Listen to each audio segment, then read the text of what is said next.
Hello everyone, this is Priyesh Patel. You are welcome on the online YouTube platform of Priyesh sir Vidyapeeth. दोस्तों, student हमें पूछते हैं कि जब रिजल्ट आता है तब रीचेकिंग करवाना चाहिए या रीअसेसमेंट करवाना चाहिए, और कितने सब्जेक्ट में रीअसेसमेंट होता है, कितने में रीचेकिंग होता है। आज इस वीडियो में हम सारी बातें क्लियर करने वाले हैं। लेकिन वीडियो को शुरू करने से पहले चैनल पे नहीं तो चैनल को सब्सक्राइब करके बेल नोटिफिकेशन प्रेस करें, और इंस्टाग्राम टेलीग्राम सेम नाम प्रियेश सर विद्यापीठ से हमारा अकाउंट है, हम अपने वहां पे भी फॉलो कर सकते हो ताकि जीटीयू की सभी अपडेट्स आपको इंस्टेंट मिलती रहे। सबसे पहली बात, रीचेकिंग में होता है क्या और रीअसेसमेंट में होता है क्या।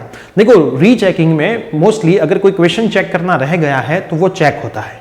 जो क्वेश्चन ऑलरेडी चेक किया गया है उसके मार्क चेंज नहीं होते। अगर कोई टीचर ने 0 रखा है तो वो वहां पे 0 ही रहेगा, 2 रखा है तो 2 ही रहेगा। कोई मार्क में गड़बड़ी है टोटल करने में या फिर क्वेश्चन चेक करना ही रह गया है तो वो रीचेकिंग में होता है।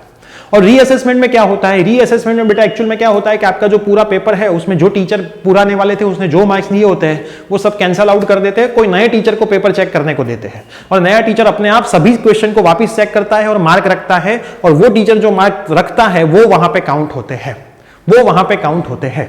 तो उसका मतलब रीचेकिंग से अच्छा रीअसेसमेंट है, आपका पूरा पेपर वापस चेक होगा।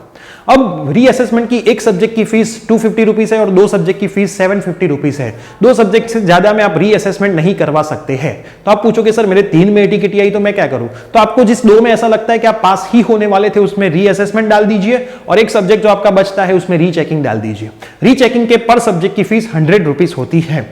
अब स्टूडेंट हमें यहां पे पूछते हैं कि सर रीअसेसमेंट में ऐसा कुछ फंडा है कि 10 मार्क्स से ज्यादा चेंज होते हैं तो ही हमारा वहां पे चेंज होता है क्या, रीअसेसमेंट में हम पास होते हैं तो हमारी फीस वापस आती है, ये सारे क्वेश्चंस होते हैं। तो ये सबके क्वेश्चंस के डाउट अगर मैं बोलूं तो सब कुछ होता है लेकिन कहीं पे कुछ होता नहीं है, इतना आप समझ लेना। सब कुछ होता है लेकिन कहीं पे कुछ होता नहीं है। तो आप सिंपल इतना याद रखें, ये सब जमेले में पड़े उससे अच्छा है कि भाई रीअसेसमेंट करवाए। पहली बात, रीचेकिंग के ऊपर मत जाए। 4 या 5 सब्जेक्ट में फेल हो तो 5 सब्जेक्ट में रीचेकिंग करवाने से कुछ आप पास नहीं हो जाने वाले। आपको भी पता है कि आप कितना लिखते हो, कैसा लिखते हो। तो जो सब्जेक्ट में आपने बहुत अच्छा लिखा है उसमें ही करवाए, जिसमें कुछ नहीं लिखा है उसमें रीचेकिंग रीअसेसमेंट करवाने से कोई फायदा नहीं है, ऐसे कोई आप पास नहीं हो जाओगे। और इस दोनों चीजों में से एक भी चीज में आपको ना पढ़ना हो तो उससे अच्छा है कि पढ़ाई करें और सब में पास ही हो जाए, तो रीचेकिंग और रीअसेसमेंट की सोच आपको आए ही नहीं।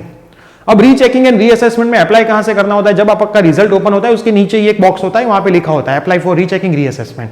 2 या 3 दिन का खेल होता है। रिजल्ट आने के बाद उस टाइम में आपको फीस ऑनलाइन पे करनी होती है और अप्लाई कर देना होता है। उसके बाद जो रिजल्ट आता है वो जीटीयू की वेबसाइट पे ही आता है।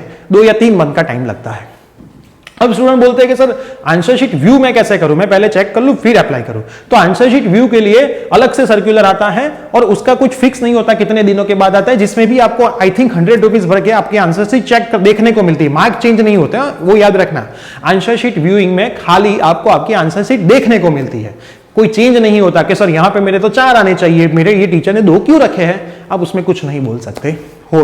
तो रीचेकिंग रीअसेसमेंट में सबसे अच्छा रीअसेसमेंट है। हाँ, भले उसकी फीस बहुत ज्यादा है लेकिन उसमें पास होने के चांसेस भी बहुत ज्यादा है। 2 सब्जेक्ट तक आप रीअसेसमेंट करवा सकते हो। ये वीडियो आपके जितने भी फ्रेंड सर्कल है सब में शेयर करें ताकि उनको भी ये कंफ्यूजन दूर हो जाए और उनको क्या करना है वो सोच पाए। मिलते हैं कोई न्यू अपडेट के साथ। Bye, take care.